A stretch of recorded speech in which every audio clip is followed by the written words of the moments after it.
$4800 салып, мен $2000 ломбардқа беріп қойдым. Ульмасова Баргүл деген эже апам ишенин ичине кирип, апамды кредит салдырган $4000. Апам азыр пенсиясын алып, ушуларга төлөп жатат. Ульмасова Баргүлгө 2020 жылы чоң суммадагы акчага алданып отурам. 4800 акчамды алган. Алгандан кийин вообще знать не знаю деп азыр тетир карап кетип атат. Бизден пайдаланып ал акча алган да?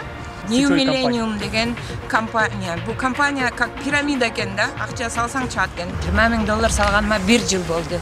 Ана мына эртеге бір сүйгөн алып мына 1 жыл болду. Тегиз майнап чыкпайт. КОВДга кайрылдык, прокуратурага кайрылдык. Эч жерден 1 жылдан бери жыйынтык жок. Не себептен биздин органдын адамдары этет карабайт? Бул жерде Зафар жүрөт, Бахар жүрөт. Бул только зам начальник болсо эле, акеси Фуркат Үсөнов болсо эле карабай коюш керекпи? Судьяга деле акчаны салсаң, судья деле анын законун чыгарып коюп атат. Замдын түрүндө чечип бериңиздер. Саламатсыздар, урматтуу Адыл Ак жолу YouTube каналынын көрүүчүлөрү. Мен жанында турган бул Ош шаарынын тургундары Ош облусунун аймагынан келишти. Азыр атайын элге үнүн жеткирүү максатында. Бул адамдар $2250 баштап $20,000 чейин атайын бир сетевой компанияга 1 жылдан бери акча каражаттарын салып жүргөн экен. Бирок ушул убакка чейин өздөрүнүн каражатын албай, тийиштүү органдарга бериптир, бирок ал органдардан дагы майнап чыкпай жаттыр. Азыркы учурда ушул жарандардын тыйынын алган адам жок экен, дайынын билдирбей жаттыр, ага чара дагы көрүлбөй жаттыр. Ошондуктан азыр тийиштүү органдарга түз интернет аркылуу кайрылуу үчүн өздөрүнүн сунуштары менен келишкен. Мен Тишибаева Сүйүмкан, Ош шаарынын тургунумун. Мен биринчи жолу ушул жашка келип, Ульмасова Баргүлгө 2020 жылы чоң суммадагы акчага алданып отурам. 4800 акчамды алган. Бирок мен акчам жок, Баргүл десем, ал мени ойпойма ойбой ломбардтан акча алдыртып салдырткан. Мен акчаны салганда бул Ульмасова Баргүл өзү бир тууган агасы зам министр болуп турган Фуркат Үсөновдун карындашы экен. Агасына ишенип, менин акчамды алып $4800 бербей келет. Мен ушул убакытка чейин 4800-үмдү ломбард төлөп $2000 берип койдум. КОВДга кайрылдым. КОВДнун балдары ушул немени кайра эле ишти козгобой жаап келе жатышат. Судьяларга кайрылдым, бирок майнап чыкпай атат. Ульмасов Баргүл бул жерде групповой келген. Именно бул жерде Ульмасова Баргүлдүн кызы отурган и күйөөсү Ульмасова Баргүл. Канчалаган адамдар кыйкырып, ыйлап бул жерде акчаларын жоготуп отурушат. Ал акчаны берем, на неделю ты получишь дегеннен ишенип бергем. Азыр болсо бул түрмөдөн чыгып, сени мен тааныбаймын, акчаңды албайсың деп бакырып, уже үй камагында биздин акчабызды бербей издевательство кылып жүрөт. Мен бул үнүмдү жеткизгенге интернет каналына кайрылып атам. Садыр Жапаровка и Камчыбек Ташиев ушул немени сиз карап берсеңиз Оштун судьяларына, КОВДларга, мен бул неме боюнча зам начальникке чейин кирдим. Негедир биздин ишибизди карабайт? Акыйкат закондун түрүндө чечип берсеңиз жакшы болот эле. Мага окшогон адамдар дагы алданып калбашыны мен сиздерден аябай суранып кетемин. Бул жерде менин азыр үй бүлөмө жана материалдык зыян келип жатат. Мен бул убакта иштешим керек эле. Өзүм гражданин Россия болгон үчүн ушул жылга чейин же Россияга кете албайм, же акчамды ала албайм. Адвокаттарга кайрылсак акчага гана иштешет экен. Биз акчабыз жок, же иштебейбиз. Кимге акча беришибизди билбейбиз. Бул жерде ким акча берсе, ошол жактыкыны чечип салып атат. Сизден сураныч, бүгүн эле көрсөңүз бизге жардам бериңиз. Канча акча бердиңиздер? Ергешбаева $5000 бергенмин. Балдарым барды Россия иштешет, ушуларды мен Кыргызстанга алып келип, ушу Кыргызстанга жашатайын деген ой менен салдым эле. Себеби кыйналышталар Россияда жүрүшүп. Россиянын ысыгына, суугуна тоңушуп. Ошондон улам ушу кызга окшоп мен дагы жүрөм, аркасынан ээрчип, ушу өнүп калып экен акчабыз деп. Ана мына эртеге бир сүйгөн алып атам, 1 жыл болду. Тегиз майнап чыкпай атат. Мен Жолдошова Марианна. Мен ошо бир аял үй жок, үйүн коеюн десе үй өтпөй калып, сен кое бер, сен 1-2 жумада чыгарып беребиз дегенден үйдөн $20,000 коюп бергем. $20.000 салганыма 1 жыл болду.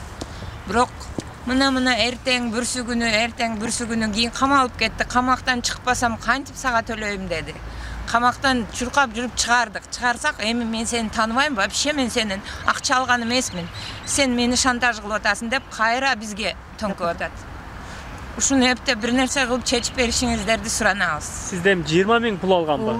Эмнеге камактан чыгардыңар? Ал эмне болуп камалган болчу аялдар? Арыз жазылып, аялдар арыз жазып каматып койду. Сиздерге окшогон адамдар арыз жазып. Аркада 200 адам бар салган. Анан ошонун 10 чактысы арыз жазып каматкандан кийин мен камакта отурсам кантип силерге акча берем деди да. Мен чыкпасам мен каяктан алып берем дегенден болуптур деп чуркап жүрүп кайра болуптур чыкса акча төлөп анан чыгарып алдыңарбы? Акча төлөбөй эле кайра эме встречный суранып жаздыртып чыгарайлы чыкса берет экен деп чыгарып койсок, чыккандан кийин адвокаттар үйрөттүбү, эме кылдыбы, мына берем, мына малдарым келет, сатып берем деген күйөөсү дагы жок болуп кетти. Телефондорду албайт. Кийин мен дагы жазганга аргасыз болдум. Жазсам, эми мен сени тааныбайм, сен кимге бергениңди мен билбейм. Сен мен түрмөдө жатсам, күйөөмөн шантаж кылып акча сурап атыпсың деп ГОВДдагыларга ошентип эме жазыптыр. Азыр ГОВДдагылар телебизди жаап коюп атышат. Ал аялдын аты фамилиясы эмне? Ульмасова Баргуль, Россия гражданины. Не деген эмеле? New Millennium деген компания. Бул компания как пирамида экен да, акча салсаң чыгат экен. Биз акча салганда өзү 7 миллион алды. 7 миллион алды дагы өзү ошенткен да, 7 миллион чыкса мен сага берип турам деген. Алгандан кийин вообще знать не знаю деп азыр тетир карап кетип атат да. Эми азыр адвокаттар үйрөтүп, азыр ошол акча компаниядан, сетевой компаниядан акча чыгат экен өзү же алдама? Акчаны тууру иштетип, тууру салса чыгат эле. Бул тууру эмес кылган да, алдыда полный кызыны, баласыны, күйөөсүнү, үкәсini, кайнысынын баарын коюп алып, бул өзү ала берген да. Аркада элдерди акча салдырып. Ошон үчүн буга өзүнө чыга берген дагы аркада эл калып кеткен.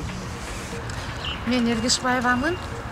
Бул компания өзү жакшы эле компания. Сураштырып кийин биз неме кылгандан кийин карасак, Казакстанда, Россияда нормально эле жакшы эле иштеп атат. Даже мына биздин Кыргызстандын башка линиясы нормально иштеп акча алып атышат.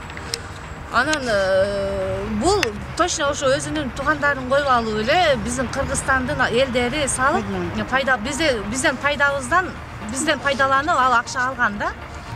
Ошентип биз дагы Канча салдыңыз сиз? Мен өзү 250дөн 4-өн салдым, $800 отдельно еще салгам. Ошол чыгынчы болду. Артыбыздан дагы 4 адамга салып бергенбиз да, 250.